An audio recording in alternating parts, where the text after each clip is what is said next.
Pendant ce temps, Emmanuel Macron, lui, est rentré à Paris. Après 24 heures de vol, l'avion présidentiel s'est posé il y a 2 heures à Orly. Mais malgré ses 34 000 kilomètres aller-retour, le retour à la normale est loin d'être une réalité en Nouvelle-Calédonie. Une 7e personne a été tuée.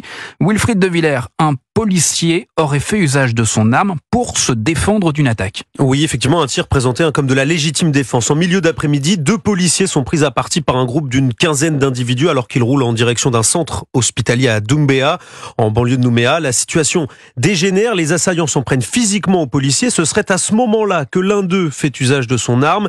Il fait feu sur un homme de 48 ans qui meurt quelques instants plus tard. Selon le procureur de Nouméa, Yves Dupas, les 2 policiers portent des traces de coups, notamment sur le visage. L'auteur du tir a été placé en garde à vue. Un mort de plus, quelques heures seulement après la visite d'Emmanuel Macron, avec la crainte que cela ne ravive les tensions dans l'archipel où l'on est encore loin de l'apaisement, comme le décrit Laurent Vircondelet, habitant de la banlieue de Nouméa. La crainte est toujours là, quoi. Donc les quartiers sud de Nouméa commencent à être un peu tranquilles. La zone industrielle a été un peu reprise par les forces de l'ordre, mais on a toujours des zones très sensibles comme le fond du Cos, là, certaines zones à l'extérieur de Nouméa, sur la commune de Doumbéa, qui sont encore des zones très chaudes. Ça fait pas encore 24 heures que le président a quitté le territoire. Il n'y a toujours pas de mot d'ordre de lever quelconque barrage et aucune position pour le moment.